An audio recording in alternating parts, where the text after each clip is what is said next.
Hello, Ruth. Okay, hi, good evening, everybody. Hello, So, good evening, Ruth. yeah, can you hear me? Yes, we can. Okay, for my task I was given, the design process, how I came about it was, when I first got the task, I actually sought assistance at first because I'm not really good at UX research. So I sought assistance from my colleagues and other designers I know, and then I sent out. Um, no, I did personal interviews. I contacted people to know what they would, or what their opinion was regarding the feature of scheduling messages on WhatsApp. And I got some feedback, some positive, some negative, some were undecided. So I worked on the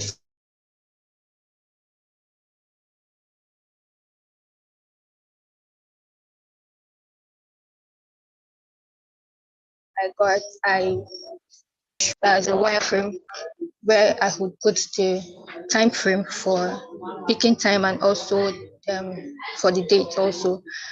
And then when I was done with that, I did the digital wireframe to know how it look like on a device.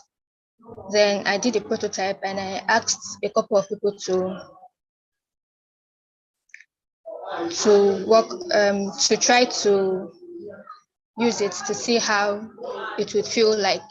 And then at first, some people were confused, or a couple of people were confused. They didn't know how to go about it because um, I put the schedule message tab in the menu. So when they got, they were like, how am I going to go about this? And so I later came up with the use of banner on the chat screen to inform users that there is this new feature which is for scheduling message and show them direction on how to go on it. So it was a little easier for users to use that.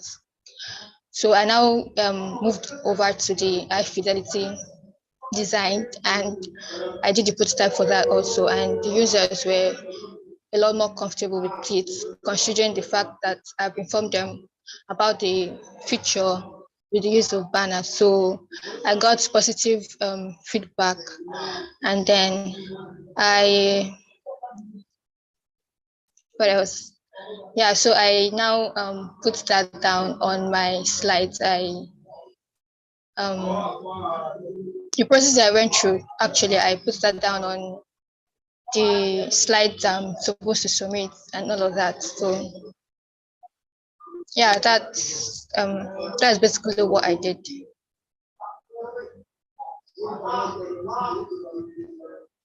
Okay, thank you very much, Ruth. Thank you for that. So the next person, quickly.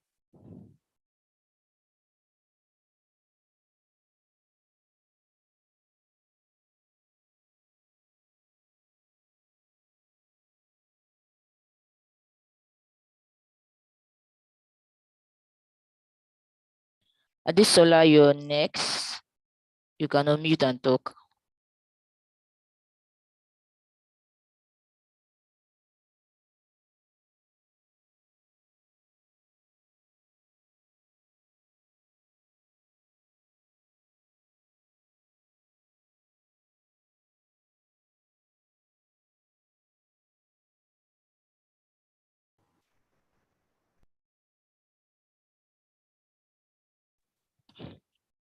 I've asked you to unmute. You can unmute now.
Oh, I'm asking you to unmute, but you can't unmute.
I can't hear you.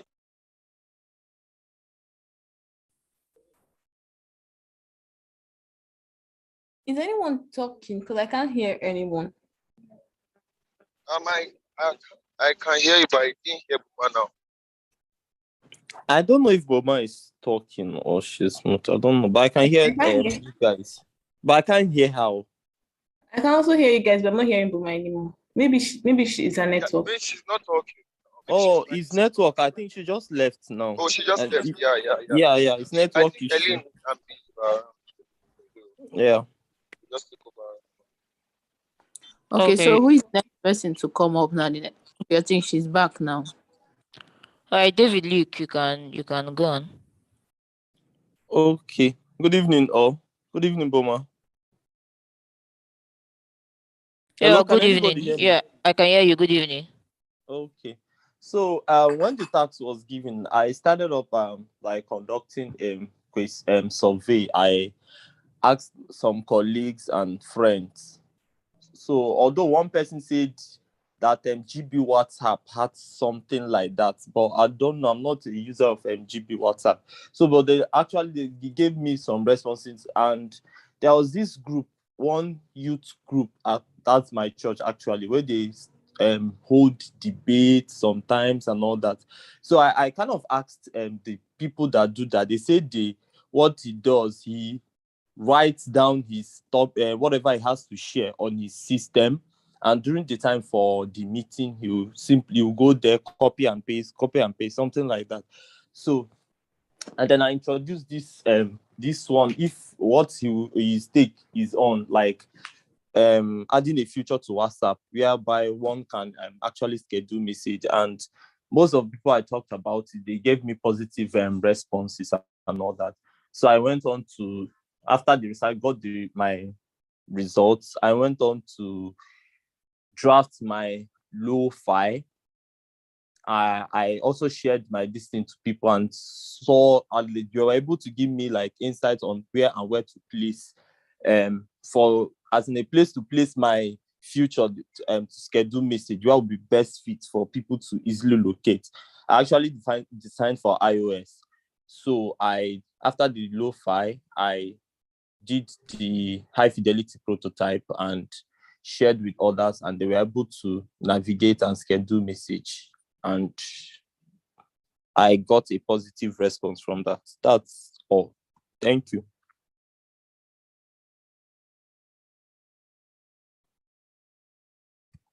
Thank you very much. So I think Adesola, you can unmute to talk now. Okay, good evening, everybody.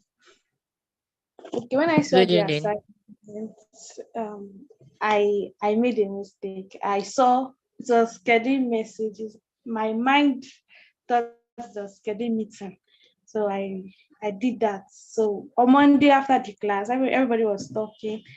I was now wondering, why is everybody talking about messages? So, and I went back to the question and I saw that it was messages. So I had to touch my project again. So I went back to it and I went straight. So I was thinking of where everybody could see that, okay, there is a new feature in the on WhatsApp. So I placed the feature on the icon of schedule message where we can chat.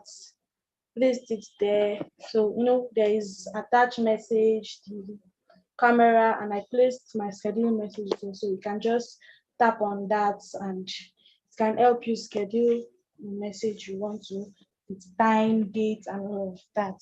And I asked some people about it and they were like, yeah, it's a good idea. And that was how I was able to do my. Thank you. Okay, so thank you very much. Let's quickly move to today's class.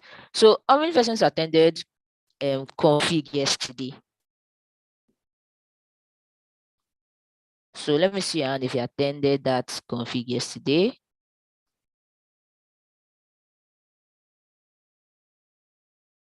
Nobody. Wow. Okay, so nobody attended from this class. Anyways, I know that we have some new features on Figma, which the truth is, if you see it now, most persons will be actually surprised. For instance, looking at my screen right now, some persons are already thinking, why is my screen showing like this? So there are some features that they've added to Figma. And aside the dark mode, yes. And as at last week, we did auto layout last week, but getting to this week, they've added new things. So you might not be able to use the previous, okay, still the same method, but now you would have to add more features to it. Now, another thing they did that I love so much is my fonts. So I can now work on my fonts and the rest of them. So for people that want to change their screens to auto layout, how good you attended. So for people that wants to change their screen to dark mode, you can easily do it when you go to preference. Once you get to preference, go to themes, you cannot change it to dark mode. For people that people that like dark mode, for me, I actually like dark mode. Now, another thing I know that they've changed in Figma is this font. Now I can decide to use a bold font to do anything I want to do, yes. But after using a bold font, I can still decide in that bold font to reduce the weight. It still just reduce the weight from here and the rest of them. So instead of going here to click all of this, you can just use this to reduce it one after the other, which for me it's better because you can be looking at, okay, this is fine, this is not fine, and the rest of them. Then you can also make your text slant if you want to do it. So there are more things they've added, though. It's to check on it one after the other and the rest of them. So there's something they also did that I like so much, which I know that in XD doing that is very simple, but in Figma it was an issue. But now you can easily do it without thinking of how to get it, blah blah blah. So now let's say for instance I have text like this. I have something like this. Let me use this. So I have something like this, a text to show my title.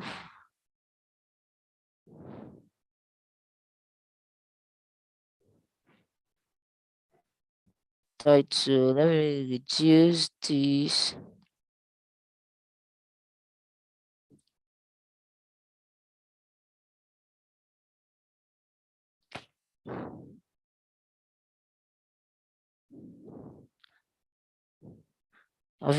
Okay, let me make it to 48. Then having something like this, come down here. I'm just doing anything though. Well, I just want to show you what it is. Then I decide to use the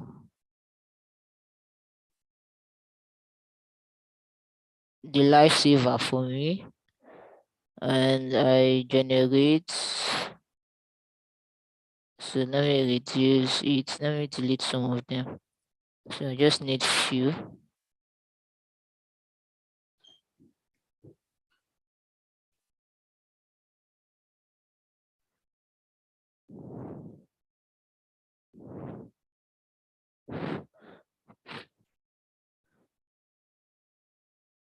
So I have something like this. Let's say something like this. Uh,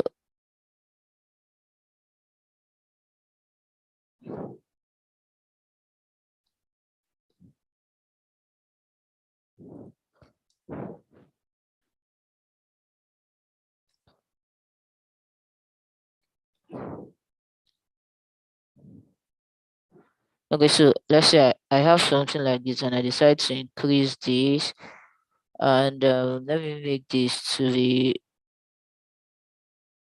bold normally. Okay, first of all, I would work on this, align this together, keep a space, and I want to group this and this. The same thing. Okay, let me just quickly group it. So I have plenty of this.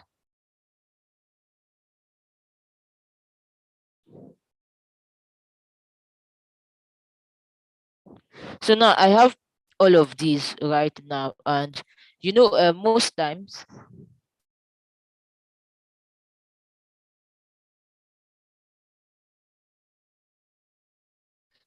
okay. So I know that most times if I want to, let's say, put a line, it's mostly when you're designing e-commerce apps. And I want to put a line. What I'm going to do is I'll just come to line. I'll start drawing it one after the other from here to here. Hold down shift. This is how I will do it till I get to the third one. But as at yesterday, they added a new feature that is making it very simple now. That I just need to click on all of these and I'll just add stroke. Once I add stroke, I'll come to this place and I'll choose where to add the stroke. If it's bottom all, sorry. So I have to open the custom to see it. Then you add to anyhow you want to add the stroke to bottom, then you can increase it.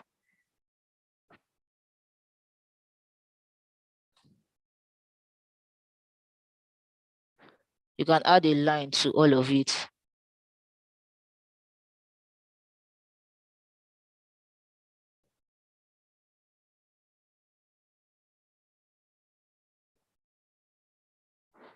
So it will be outside. More you can do more, add more things to it. So just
Hello, everyone. Hello, can you hear me? Yes, we can hear you. Oh, I'm sorry for that. Yes, Okay, very sorry, my network went off. we can hear you. Okay, so let me quickly share my screen so that we'll continue.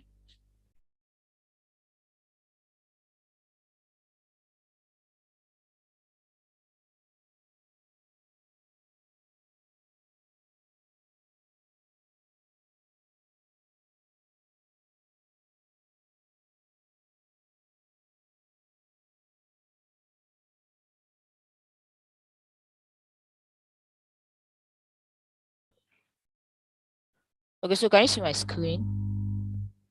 Can you see my screen? Hello? Yes, you can see your screen. Okay. All right, thank you. So I was trying to demonstrate this before my network went off. So let's start it back from. So I made a mistake the first time. So that's why it was just showing on one part. So it would only work when for something, let's say I use my pen to draw, I use my line to do a shape. So that's when it's going to work only. So let's say I want to do something like that, and this is my shape, and I decide to put my image, uh, and I decide to put my image, quickly add this image, choose an image.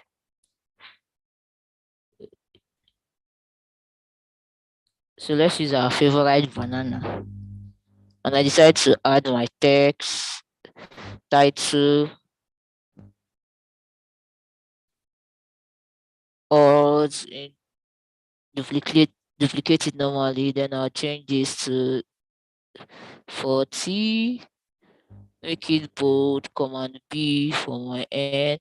So I'm going to delete this because I noticed that the last time I used it was a long process that does that test. So what I will do is I'll just quickly draw a text box so that I'm just going to make it fit in my text box.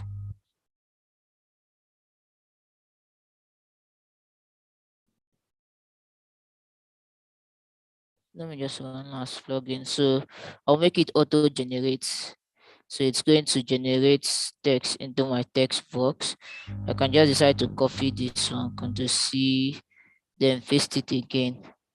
That if I want more than the text, then I would reduce this to fit in what I want to fit in.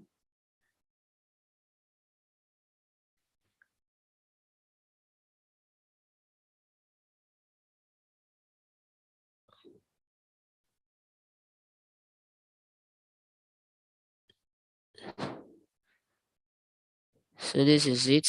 Let's say this is what I want to do.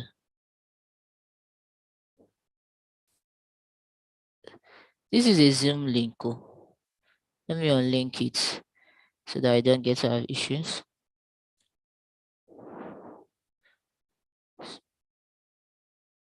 So this is what I want. Let me make the spacing between them be like 3, no, okay, 20, 10. Okay, there's. Well, let's leave it like this. We are not trying to beautify anything. Command G, I'm going to group this, hold it down here, and I'll align it together. Command G. Then I'm going to also group this, Command G. So this is it for me. Then I'll change the color of this to white, and I'll group them together. And maybe I'm going to call this my card. So I want a line to be on all of them because I'm using it for e-commerce. So I'll just quickly hold the 3 of them, Then I'll come to my stroke and I'll add a stroke. Once I add it, you can see that it's on all sides. So I will come to this stroke per side and I'll change it to bottom instead of all. Then I would increase it or reduce it. Anyhow, you can see it. Okay, this increasing is not actually fine. So let me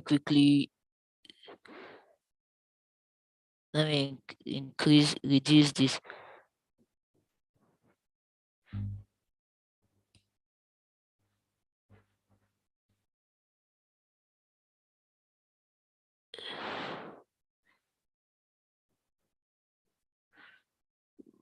Bottom,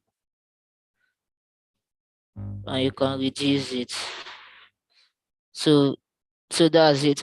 With this now, if you're doing an e-commerce stuff, you don't need to draw your line individually. You can set it yourself. Let's say this is the rectangle and I want it to fix to this.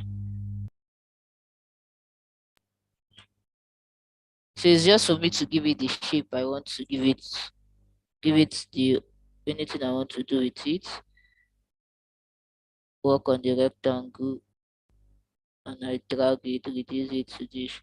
Then individually I can remove the stroke because there's a stroke here. So I'm going to remove the individual stroke.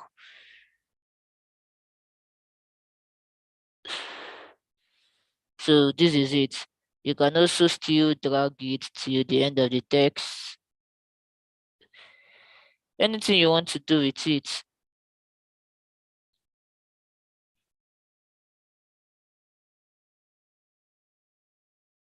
So that's it.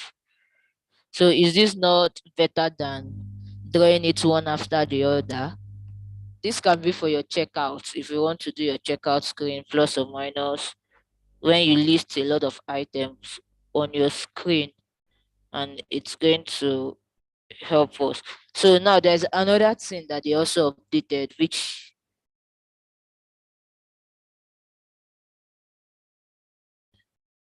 you just have to adjust it yourself. So you can just click on just the rectangle. You know that what we added is stroke to is the rectangle. So you see, if you want to change it individually, I've made it one now. So it's just to click on the rectangle and change it. But there's a way you do it. You will not mistakenly add it to both the text and the rectangle. But if you do it, there's always an escape route. Double click on it one after the other to see it. But for me, this is way better than doing everything then trying to draw your text your line one after the other. Because first, it's not even going to be aligned. You would have to do extra. That's like extra effort. But with this, I can quickly get my list of the rest of them. So with this, you can also add your shadow and every other thing you want to add. So every other thing is still the same. Then there's another feature they added, which is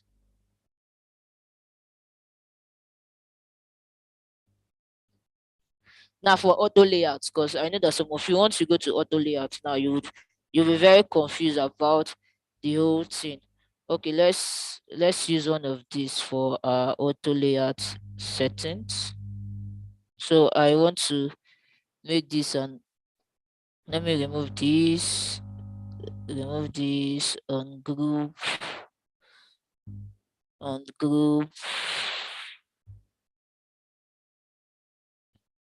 So let me delete this and let's go back to what we know how to do best.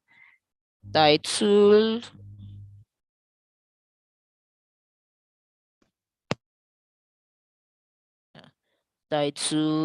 duplicate, or bring it down here. So for me, I'll make this 36. I'll make this bold. I don't think I'll get used to that their weights easily, but we'll still use what we know how to do best. And I would quickly add Shift A auto layout to this. Now, if you notice something, first of all, you notice that even the shape of the auto layout has changed automatically. So they added more feature to your auto layout, which is your negative spacing. So you can now use negative values where you want to add your auto layout. They also added the absolute positioning. That means you can remove something from your auto layout. So if I don't want to position this here, I would have to remove it. They added text baseline alignment. So that text baseline alignment is like, let me see, let me quickly do something. I have a text here,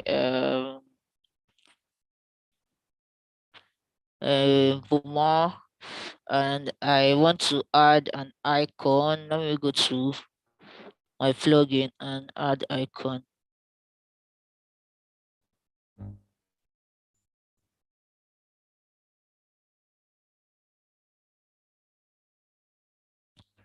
So let's say this icon. Let me just import this. I don't know what I imported for. Okay, search icon. So I quickly bring it out here, remove it from the frame.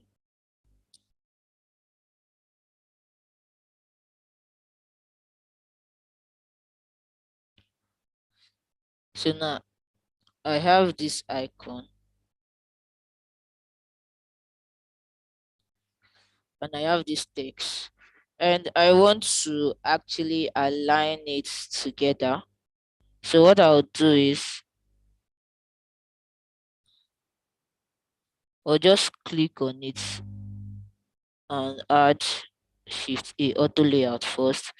So this is auto layout, it's already, and I want to align these two things. So I would come to this. You see text big line alignment. So once you check it, your text will be aligned to the bottom of your icon. So this is mostly used when you have a button. It's used for icon. So you have a button and you want the button and your text to be aligned to the page. Actually, it's not like, it's just like they just helped you. Because if I want to still do that thing, I can still do it the same. I can still do it manually. Boomer, let's say this is what I want. This is it. Let me copy this out and I bring it down here. I can still do it manually by doing this. It's still the same thing. But auto layout is helping you to, Figma wants to help you to make it faster instead of clicking 1, 2 on the rest of them. So this is this is a new feature they added. Now there's another thing they've added which I like very well. You know that if I try to bring in my mouse, you would see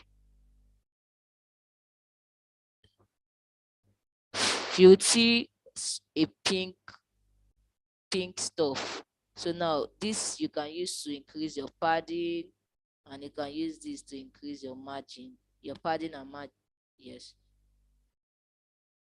Or once you click on it now, so instead of going down here to increase all of that, the space in between, this is what the space in between, which is the same thing. Instead of going here now to start putting it one after the other, you already have it here with this blue green. So I can just increase my top and bottom. Same thing here, you wait for it, see it, increase it, top and bottom, left and right, same, you bring it out, increase it. Same thing you do for this, you drag it in. So for this now, I have my padding. If I change the color, let me add a field to this and change the color to, let's see, I don't know what I'm doing, any color I like. But you notice that your padding, your top, bottom, and the rest of them has already changed, because you can use this now to control it, which is actually very good, unlike the previous class where we'd have to go to these settings, padding settings, to set it from here. But now individually you can set it. This is now showing your left, this is top, your right, and this is bottom. So you see, no need to even go to this place again to change most of what you want to change from here. Before we would have to go to this part of the screen to change it, but from here, you just do this and you change it there and then. So there's another thing you also need to notice. Most of you might be looking for all content here. Normally, once you come to this place, that's where you see your alt or content, space between all content is mostly around there, but it's no longer here again. So if you're looking for it, you just want to click, but you would not see it until you click on auto layout. So it's on the frame now. So you can change this. But if you're looking for all content, this is where it is. So let me look at questions.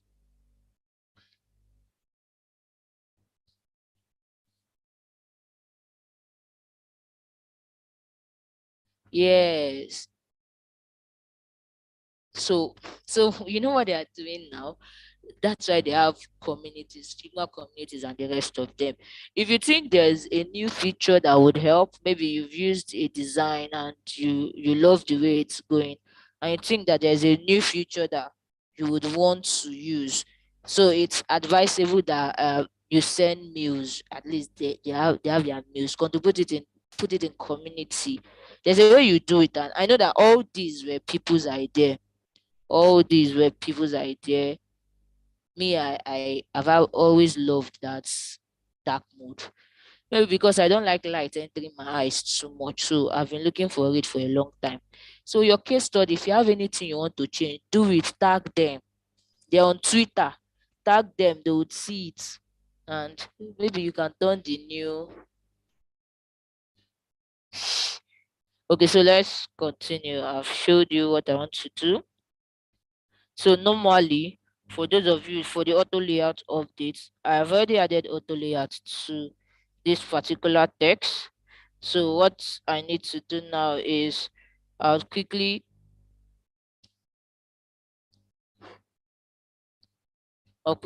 give my spacing anyone I want to use. Then I'll give for top and bottom. So I'll give for top.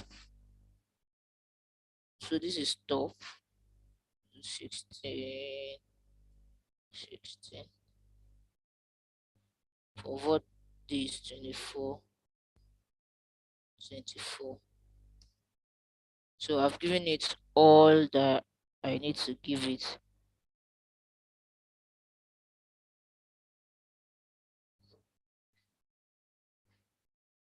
So this is my auto layer. The next thing I'll do is I'm going to change this to fixed width. Change this to fixed width. So I'm done with this. Then let's add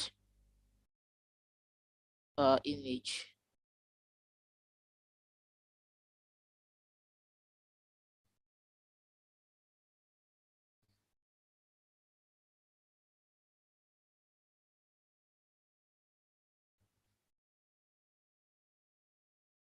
Let me add field so that I'll know what I'm doing.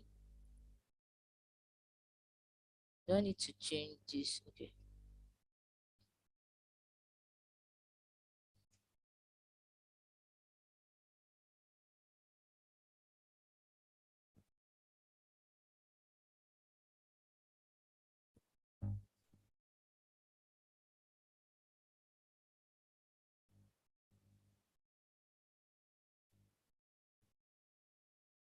So this one wants to do the same thing again. Okay, so let me go to title, alt.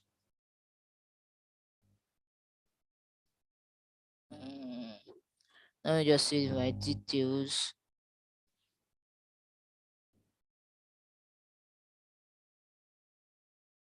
This is regular. This is 24.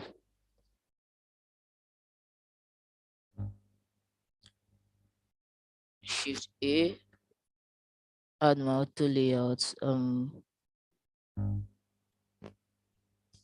Spacing between the 24, 16,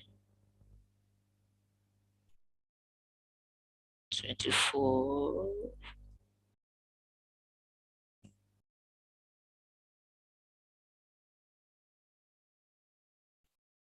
So let me add my few colors so that I don't get confused.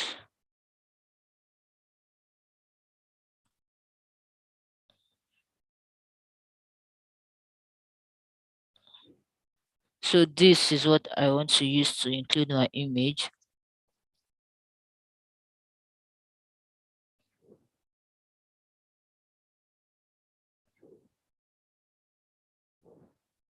So I've included my image.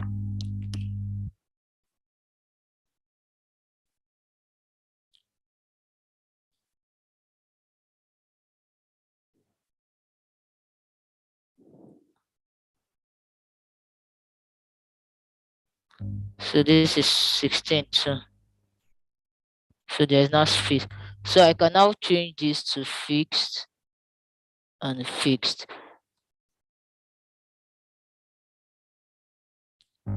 So next thing I'll do, I've added my image. So I'm just quickly going to select this to and add my auto layout again. Then I'm going to change the spacing between them to 0 because I want it to laugh on both of them. Then I would select the both text. So when I mean the both text, I'm select this, and I'm going to change the resizing property to all container, to few container, sorry. So after changing it to few container, I'm now going to select my card. So let me just change this to card details.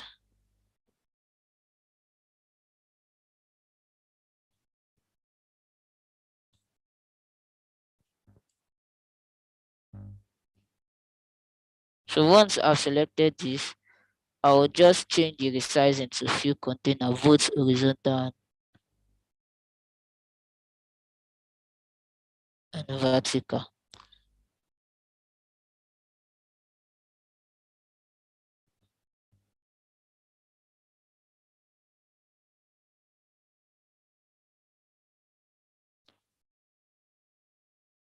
Few container.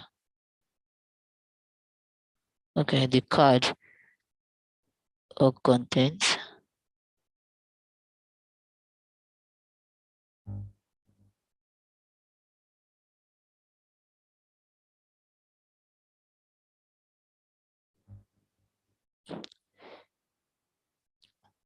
Since this thing don't want me to get it right here on call, so let's just move. So I'll quickly look at all these.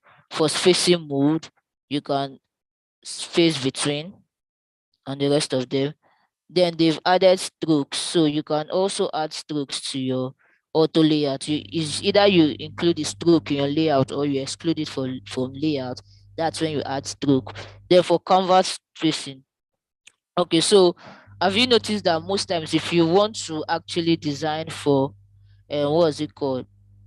Uh let's say I want to design something like this.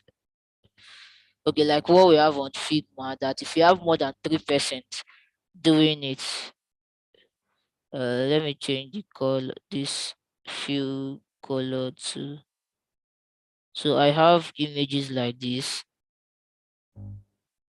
Alt,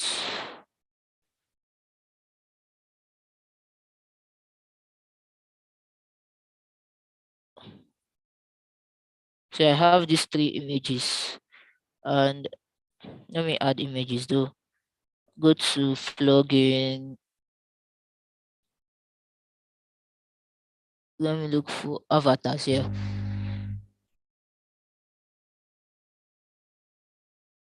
And I need the same for this.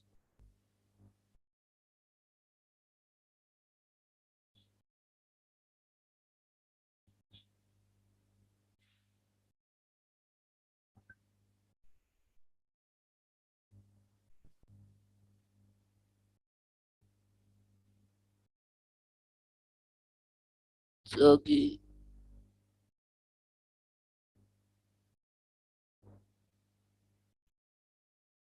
And I have these three. I just add auto layout. before you can't, there's a limit to which you can reduce it to. Now look at it, it's entering inside and it's not actually good. Let's say I want to make them join together. So with this new feature, it's just to come to this setting. It's just to come to spacing between them, sorry, and add a negative value. So it's going to move together. You can add -10. But in the previous interface, you can't really add -10. Let me add stroke to this thing so that we can see it very well. Stroke.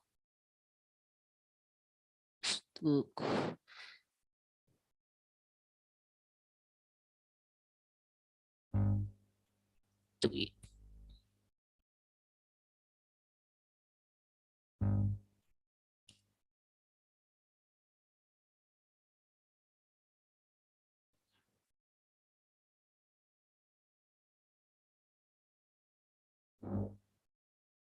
So let's leave it at 1.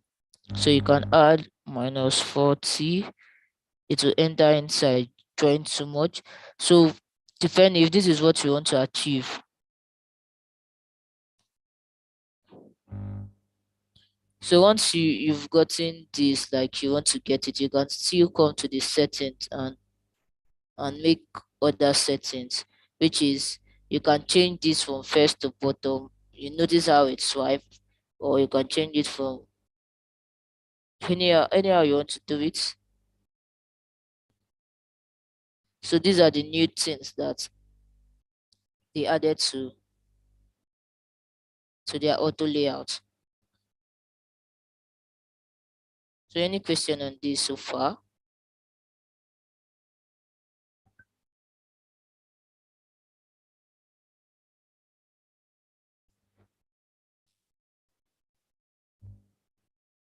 Hello?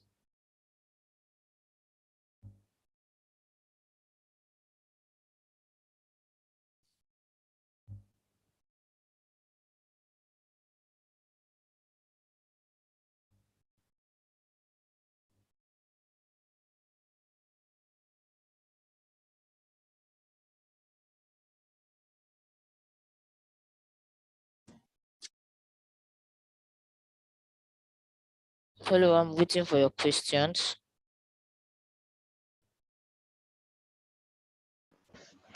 Okay, good evening, Ms. Boma. I Yeah, good noticed evening. that the auto layout that you tried, it did not still work. I noticed that the Yeah, other one.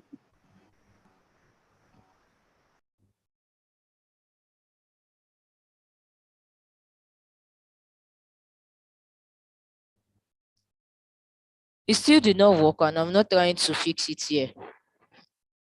I'm not going to do that. So I'm going to check why. I'm actually going to check why mine is not actually working, because I noticed that on the chat people replicated it and it was still working, but mine is still giving me that same issue, which I know that I've checked all. I've used all the settings I'm supposed to use, and it's still the same.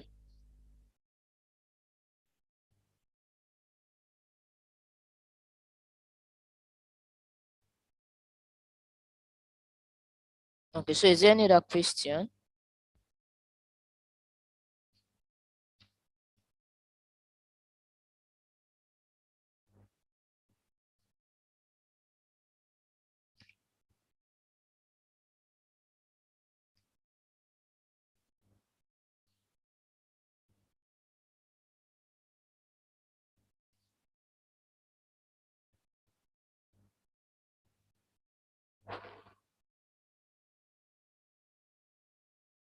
Okay, so let's quickly work on a VAR design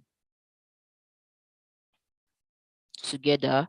So let me go back to my files. I think I have a design that I want to actually.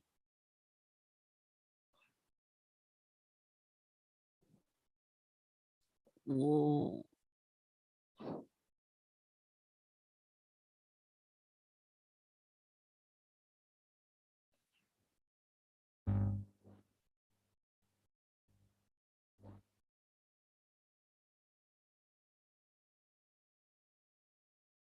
This one.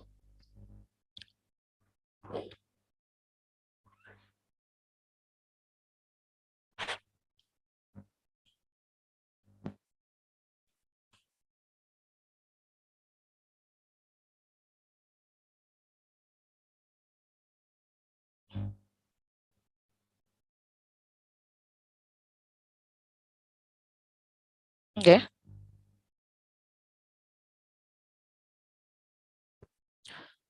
So this is a design.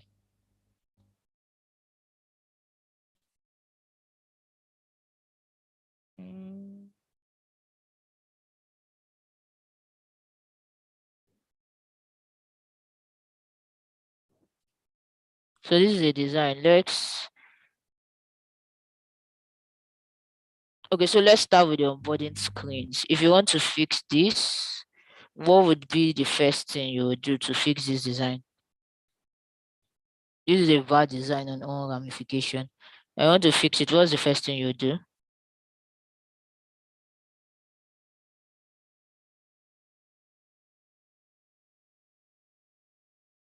Okay, tell me.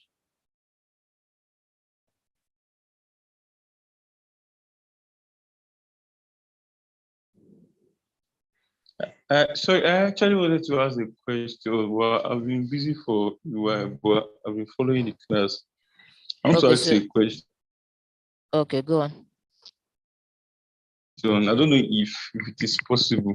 In one of the class, I don't know if you can address us on how to the process to go about in case studies. For example, like the user research now, the user flow, like whether you can pick it one after the other and try to explain best to us. Because some of us, after we've done the case study, we still need like something from you to be able to like, okay, and you get to this stage, this is what you should do. And get to this stage, this is what you like. I don't know. I Okay. just felt that way. All right. That's not an issue. Sure, we're going to do that.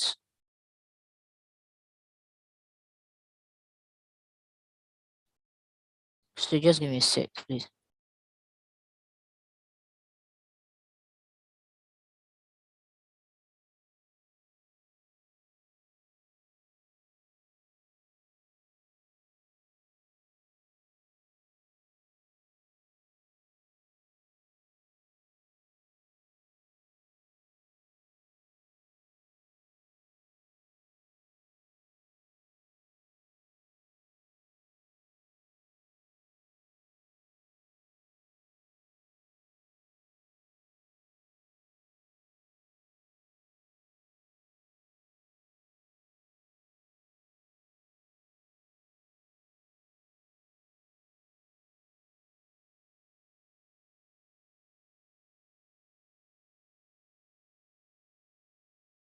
Okay, so now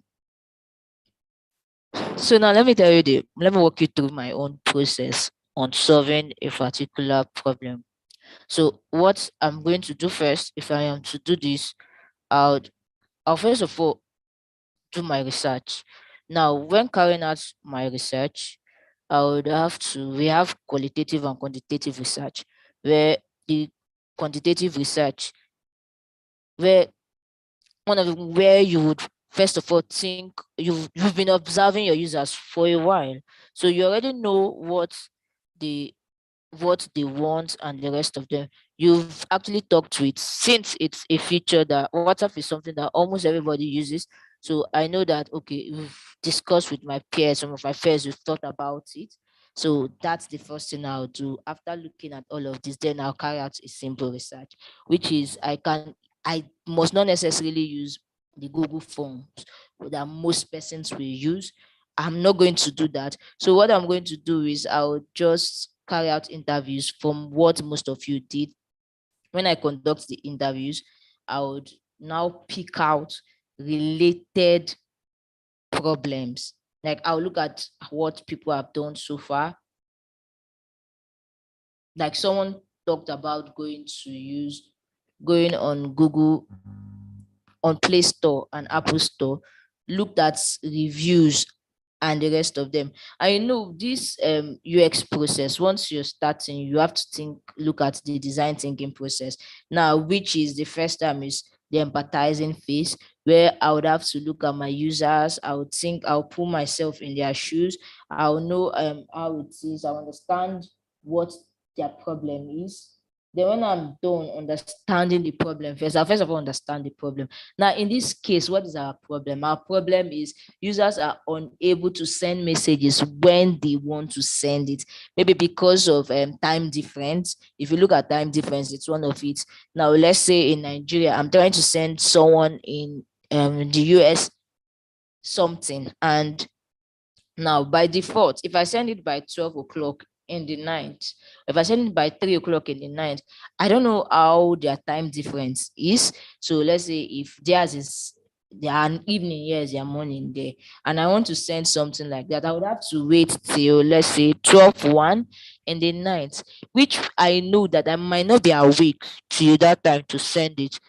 So this is the problem. This is users' problem. They want to send a message, but they don't actually, they want it to be in a way where when I'm sending this message, I should just type the message and keep. So if I sleep off or my phone should go off, any of this, I should be able to send it. So now I've understood the problem and I understand the problem very well.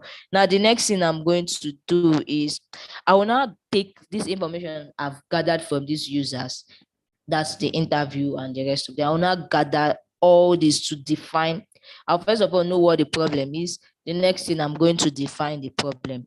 Now, when I've listened to some users, I'll actually know the problems that is repeating. Then when I'm done defining this problem, I know what most of the users want and what they don't want. Now, I love what most of you did. You went as far as asking them where they would want the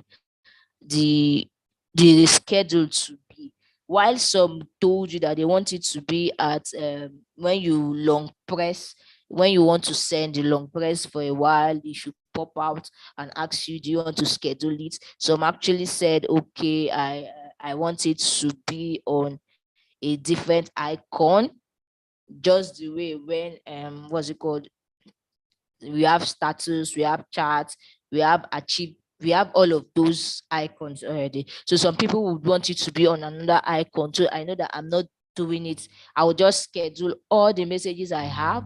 Maybe for people that are very busy, somebody like me, I know that as a last month or last 2 months, normally before now, before you are UX, I used to be the chat person, like chat person. I can be online 24 hours. I will chat, I will respond, I will joke about all of this. But recently, sometimes you send me a message and for days I've not responded to it.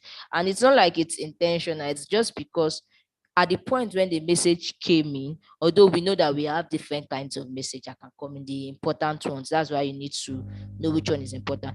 I have it in mind that I am going to respond to this message, but I don't have the time. So something like that, I can just decide to schedule messages to send to my users in the morning. But if you don't talk to me now, another thing, if you don't talk to me, you would not know where I want it to be. So what you do when defining your problem is you have to look at what all your users have said so far.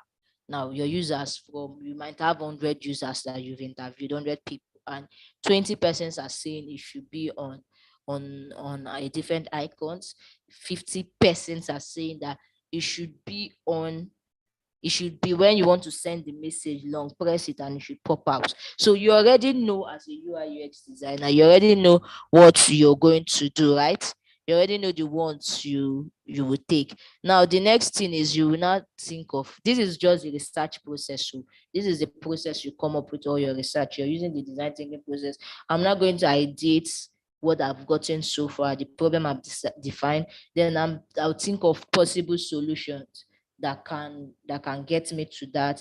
Then that is when I'll now start trying to prototype the app and the rest of them, like to make the prototype of the app. Now, there's something that's very important when you're trying to design, which I know that most persons tend to forget about it. Okay, now first, when you get your research, now I'm talking about the whole case study and the rest of them.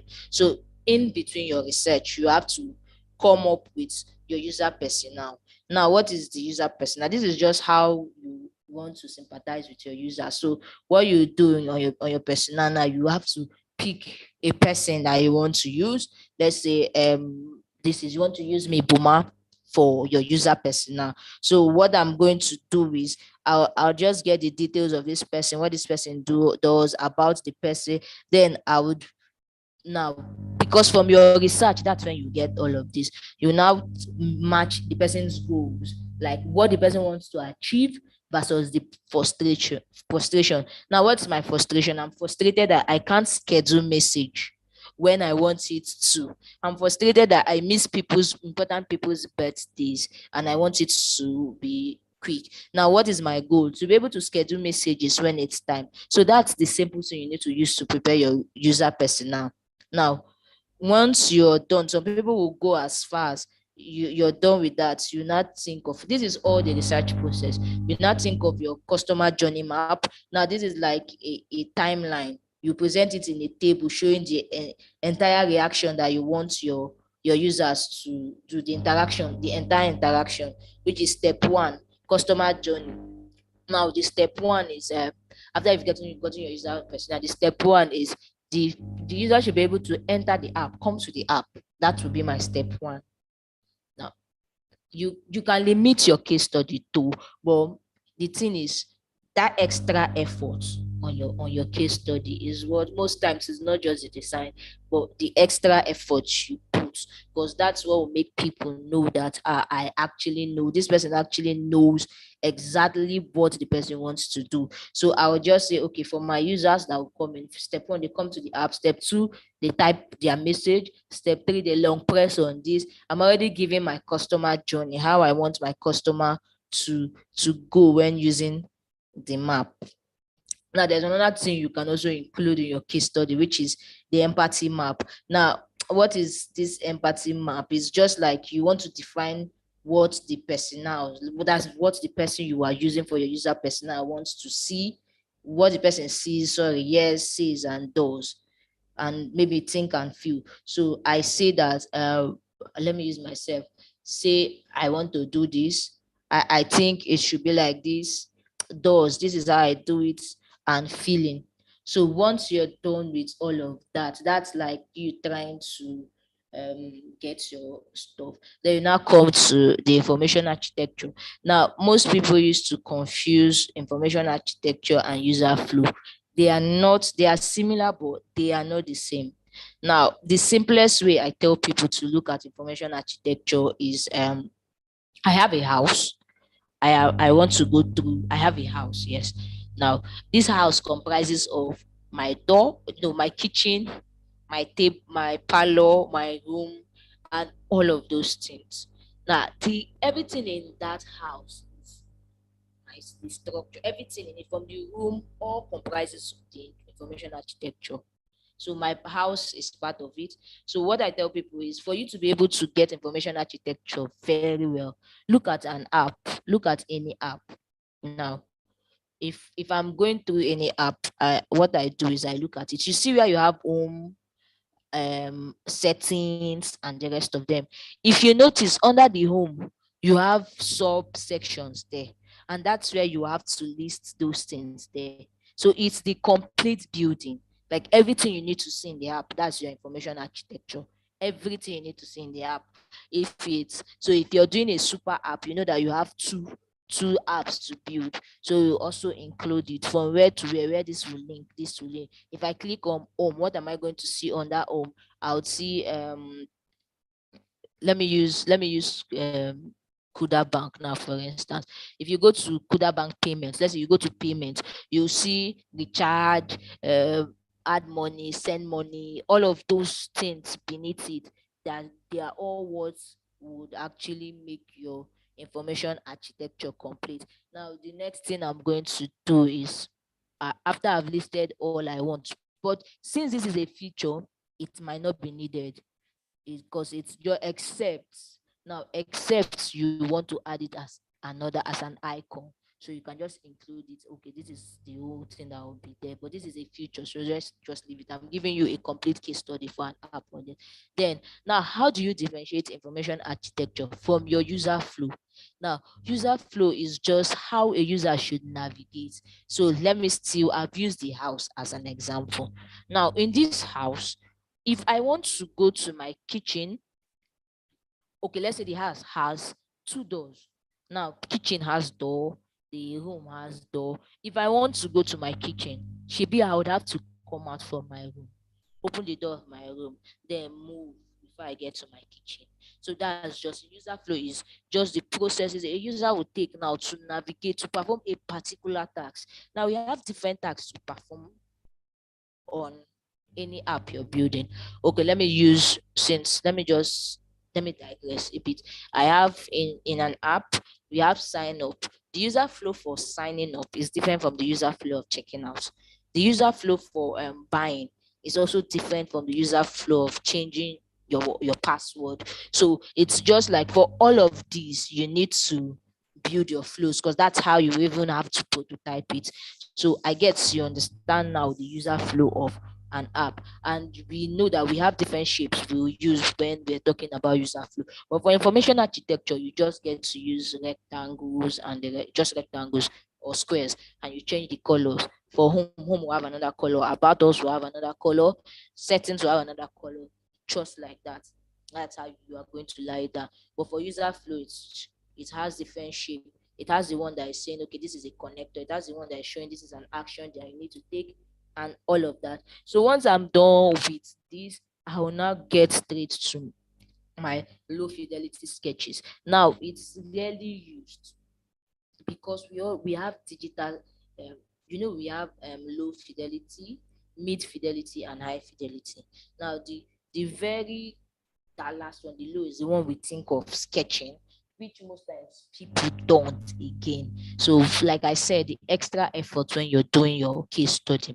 So I can decide to just sketch on paper. I would decide to now sketch on paper because I already have ideas for my ideating stage. I already have ideas. I already know how this is going to look, how this is not going to look, this. So with those ideas, I'm already sketching on paper.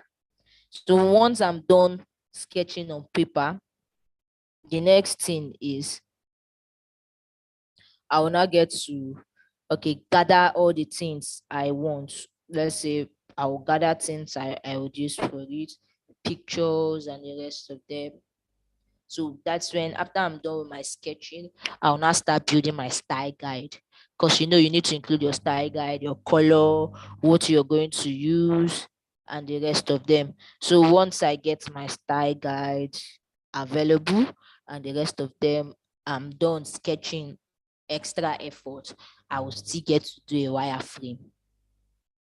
That's a digital wireframe where I come bring in my sketching to my Figma board, then I start putting it all those things without colors, still without colors.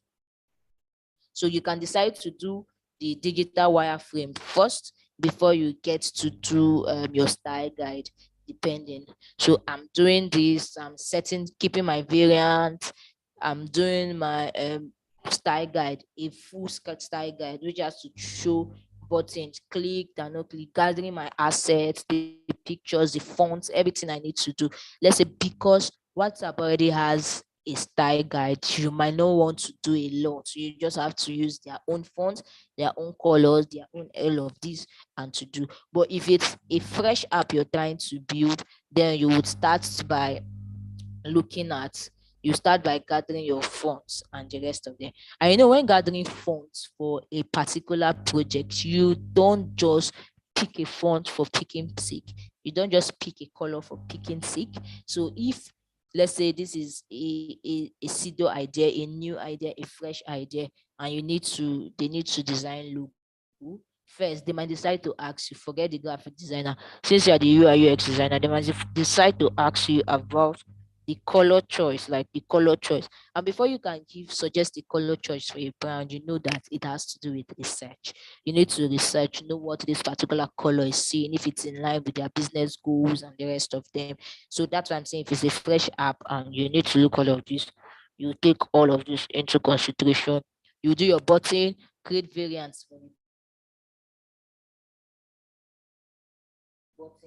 and all of that, making it a complete style guide. Then once you are done with the style guide, you will not start. Now style guide will make your work easy for you. Now start imputing all your this on your main app. So once you're done, that's it. That's the full case study. Then the last thing you need to put in your case study, don't ever forget, put your email address and your phone number. Because some people might just want to employ you because they were just passing on dribble and they saw this very fine case study, a well-detailed case study that did not omit customer journey map, that did not omit user flow, that did not omit information architecture and the rest of them. So your number and your email address will help finalize everything. You see that last part of your screen? Use it to sell yourself, put your fine picture and the rest of them. So voila, that's how I'll come up with it.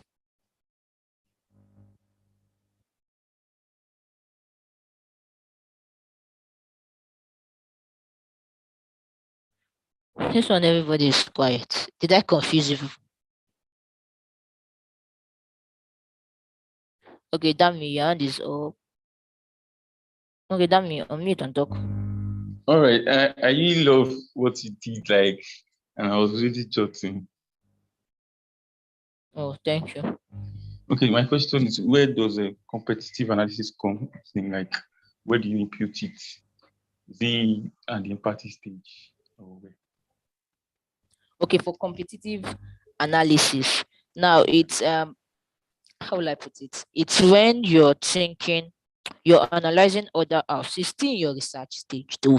Now you're analyzing other apps. You're looking at their products. You're looking at the same category, what they are doing and how they are doing it. So this approach is mostly in the research stage. So most you don't necessarily need to include it in your case study, but for the extra effort, you put it at the top. That's your research, that your problem part, where you have to list your problem, the goals, what you're trying to solve. Beneath it, you can now include your competitive analysis. That means you have to tell the app and the rest of them, the app you're using to analyze it and the rest of them. Okay, thank you very much. Then one other question. My questions are not much. They are not much. Okay. Sorry, the prototype, like you didn't mention it. Is it after the iPhone? Yes, sorry, that's after. Now the thing is, your high fidelity, once you come to your high fidelity, the next thing you're doing is prototyping. So you should also include your prototype.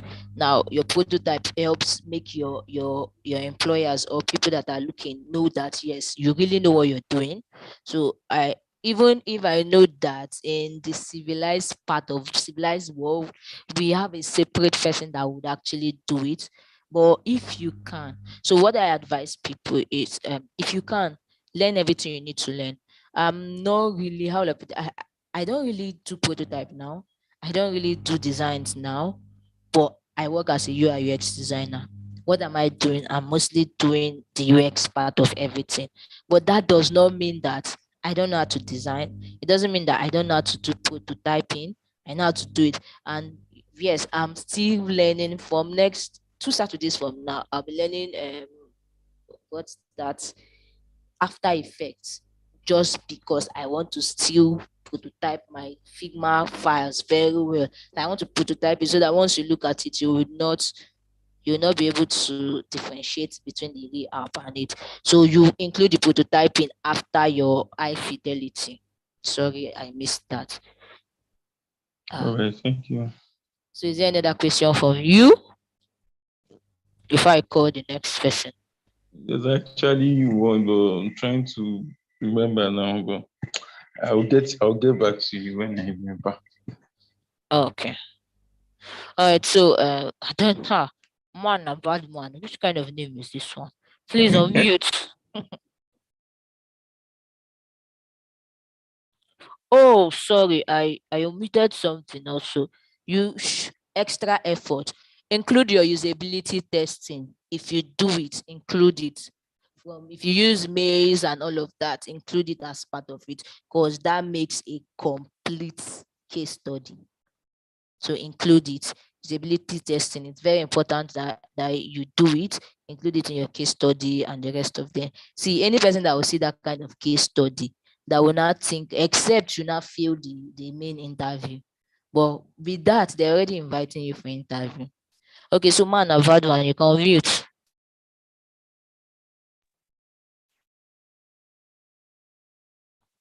Hello. Hello, can you hear me? Yes, I can hear you. All right. So I wanted to ask if you like help us with vectors, because I think I have a little like problem with using vectors. Okay, no problem. We'll talk about that in the next class. Because I also thought about it. I know someone that uses Figma to do cartoon. Like one of what let's be sincere. Yeah. Try out. Let's be sincere that is time consuming and it doesn't give money. Sure. Nobody will pay you for using Figma to do all of that, but for the extra knowledge, sure, the next class would think of it.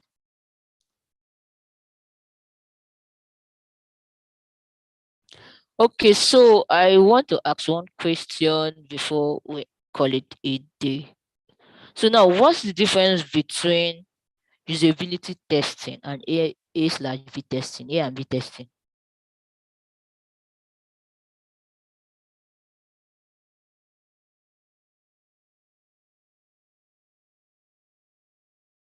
Anyone?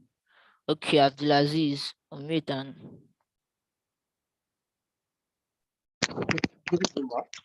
yeah. Yeah, when you say use A and B testing is more or less like having two versions of same app designed for two different people to weigh option of which one is better. More or less like a comparison. Oh yeah, very correct. Obedience, how good? Do you have any other thing to say, sir? Obedience, unmute.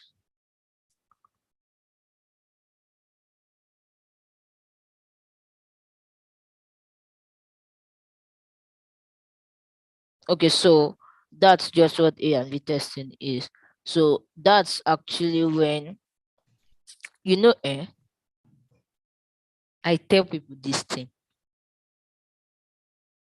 For you to stand out, you need to make that extra effort, which is okay. So when my company, have I showed you people my portfolio before? Hello. No. Okay, so the thing is, I don't have the best portfolio. Okay, the fellow said yes, I've showed you before. So I don't have the best portfolio or anything. It's just because of that extra effort. I have triple link. Yes, I do. But if you ask me for my triple link, I will never. I will, except is for inside. I will never show you. So when I got the present job I'm doing as a UI UX designer, so how did I go about it? Someone from one community that I am on just saw the job. I was like, please, I need someone that stays around this area. So I was like, I stay around there. My portfolio from when I started design till now, I just have 2 designs in it. I think 2, yes. But you see those 2 designs, I had to make it detailed. Like I the way I even did the portfolio, even looking at the color first, you want to okay, let me. So when I went for the interview, so that's like my first time. No, that's my first time of going for an interview, a virtual interview. So they messaged me by 12 o'clock and told me the interview was by 1. So You want to check my if I show you my dribble, you will laugh, eh? But don't tell anybody that that's my dribble. Oh. Can you see it?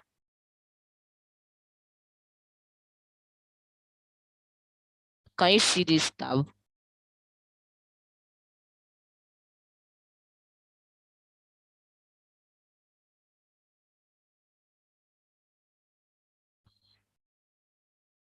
So with this, I did not get any job. Let me be sincere. Because this is not what I'm using to apply for job. Oh no. This I just did designs. Yes, the designs were fine, but it's not what your users, it's not what they're looking for actually, your employees. So when I got to the interview that day, so when I got to the interview, so the first question the man asked me, because it's not is the CEO is in Nigeria. The first question he asked me, have you worked on a real life project before? I said yes. So that's one reason why I had to do this. So he told me, walk me through your process. Tell me about a problem that you've solved. And I was like, man, then when I started UI UX initially, I was about the UI, was about the designing, because I started with the designing. Actually, I did not start with any of this. But based on the sharp gear that I am, I just had to like, okay, I then decided to walk him through. I just looked for a problem that is very, I know that it's something that people are actually thinking of. Because there's a day I wanted to send something to someone and I needed a delivery guy. I could not get. So I just immediately used that one. I was like, okay, so I built a delivery app for bikers. This, that. With the little knowledge I know about UI UX, I started walking him through the process. I told him that I interviewed people. I don't interview anybody. But I told him I interviewed people. So because I know the process, I started going on. I started talking about it, talking about it, talking about it. And now, do you know why I believe? Because on my portfolio, it has that I've worked with a particular company. And I included all the products of that company there. So him hearing it and the rest of them was like, the next day they sent me, like that's like my fastest job interview and getting job. The next day I was sent offer letter. Now when they sent me the offer letter, they asked me, so the thing is you can be the one to negotiate what you want. So they said in their office they do 3 times per week. They go there 3 times. So I have to go there Monday, Wednesdays, and Fridays. And then I told the CEO that I can't work Monday, Wednesdays, and Fridays, that I would work Tuesdays and Thursdays. And the man asked me why. I told him because I work another place Monday, Wednesdays, and Fridays. And he told me, but you know that this is a full-time job. I said yes. I said yes. But then like, okay, we'll negotiate it. So because I went back to meet them, when they sent the offer letter, they included 3 days. I told the HR that no, it's not 3 days, that it's 2 days. I even had to negotiate my salary with them because I gave them, not like I gave them the impression, I actually know what I am doing. I walk them through the process, and they know that this one is a problem solver. But if you just show them designs, nah. So the next day when I got there, when I got to the office, and I said it was just Tuesdays and Thursdays I'm coming. The truth is, presently because of fuel scarcity and the rest of them, they don't open Tuesdays and Thursdays. I don't go anywhere, and they've not for one day told me that I must come Monday and Tuesday to make up my 2 days. Yes, because I give them my terms and conditions because I know what I'm doing. So, guys, in essence, study this as something, study UX, learn the process. Learn the process as something you do every time for every design you make. Even if it's come to common button, get a case study for it. Like move, move, let people know your process, how you came up with button. Because doing UI UX, I understood something that for everything you do today, there's a reason for it. So if I include a button at the right side of my, so let's say we know that we have industry standard, but then if I include a button here, if I move this button from here and I put it here, if I have a solid backing to it, people will accept it. So the thing is, you should know why and why. You should have reasons for everything as a UI UX designer. So someone was saying something like, I saw something on the chat now, case studies or simple projects on Dribble or Behance portfolio. Okay, so if you want to to build your portfolio, it's advisable that you go on Behance instead. Build your portfolio on Behance. Or okay, let me just give you as an assignment also. So there's this site I have come across, UX Folio. I don't know how many persons have seen it or how many persons know of it.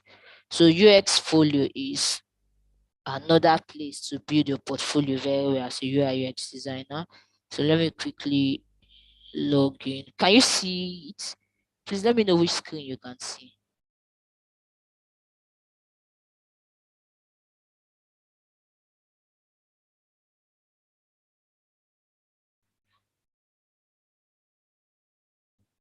This is actually better.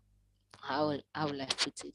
Because it's like a personal website. So you can link in your Behance, you can link anything you want to link here, your Facebook, your Instagram, your Behance, your Dribbble, your LinkedIn. So if somebody wants to ask for LinkedIn, someone that wants to see you can just go straight to this place. Now this is my empty Behance account. This is my LinkedIn. So the person they don't need to ask plenty questions. This is free actually. I used it free. So I just linked all of those things and the about me section. You can come here to tell your story, blah blah blah. Then you can add a case study. So now this is how once you click on add new case study, you see that it has templates for every other thing. Interview, survey, personal, customer journey, user journey, card sorting, sketch, wireframe, user testing, and the UI design itself. So you can just check how many you want. If you want your interview to appear, you can check it, check your wireframe, anyone you want to check, then you can. So you can use the free plan. Now this is a free plan, but this free plan is limited because you can just have one portfolio and one project. But because I have another one, that's why I did not do it. But for the look of things, if you're a freelancer, this is actually not that expensive for a free plan because this will give you.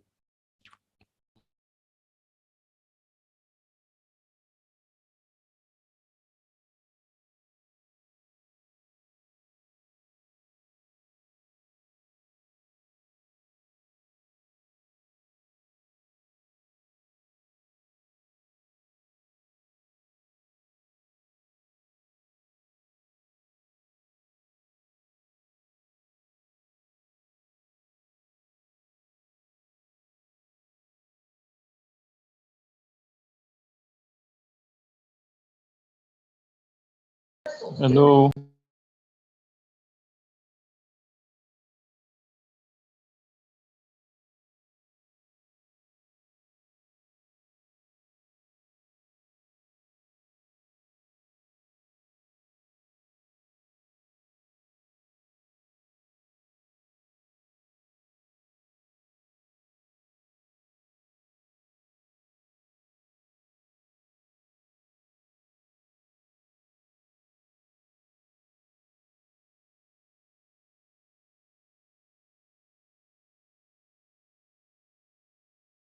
Hello. Hello, can you hear me? Hello. Yes, yes, we can hear you. Yeah. Okay.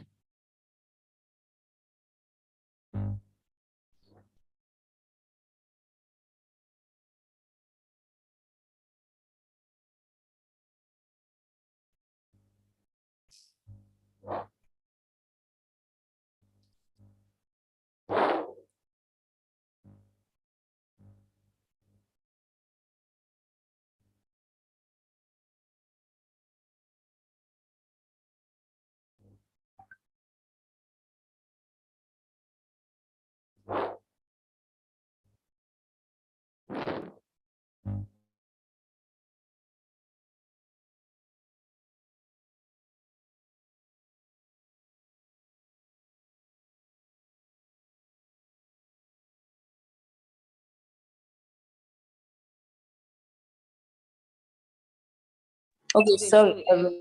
Please, your question.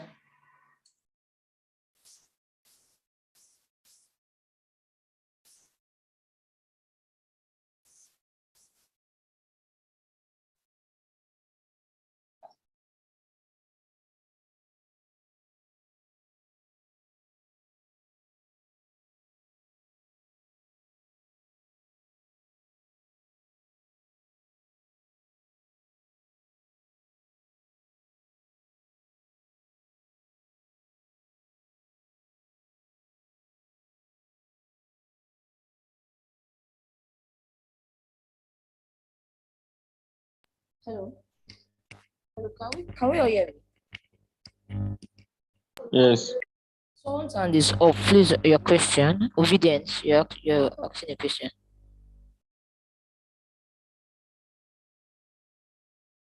So unmute and ask your question. Okay.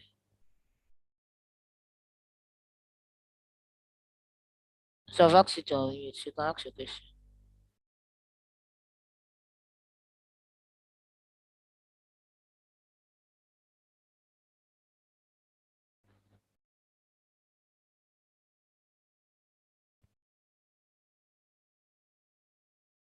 So if you can't unmute, please just type your question on the chat so that I'll respond to it.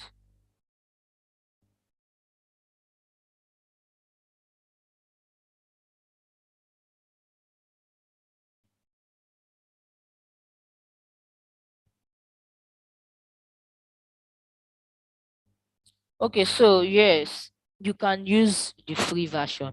But like I said, one good project can get you a job. So when you start earning in dollars, you can now opt for the paid plan. But you can use this to get one project. Or you can also start with a blank case study or you generate it yourself. So is there any other question? Because we've come to the end of today's class. The assignment. Okay, so the assignment is that WhatsApp stuff you did. Try opening an account with uxfolio.com. Sign up. If you have any issue, you can ask. Sign up, then use it to build a case study. So then you submit the link. So is it clear? You've already done a case study already. He's that guy in class that always to forget about assignment. But it's not like assignment. It's just use one of these. Yeah. You register on uxfolio.io. That's the website. Or should let me copy the website and send on the chat. So register with the app. Think of it.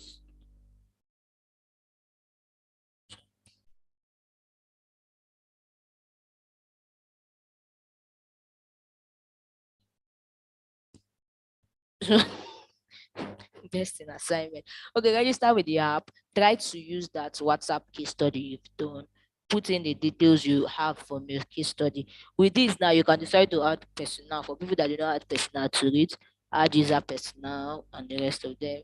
You can do user flow. Yes, it's a feature, so you're supposed to have user flow. So the first one is when the user comes to the app. So let's say from the typing a message part, you have to long press. It will lead you to this, from this. Also include escape route too. How to escape in case I it didn't hang me. So that's it. So this is just what you need to do for today. Any other question? Okay, so no other question. Thank you guys for today. Sorry for the network issue and the rest of them. Next week will be better. All right, thank you guys. See you next week.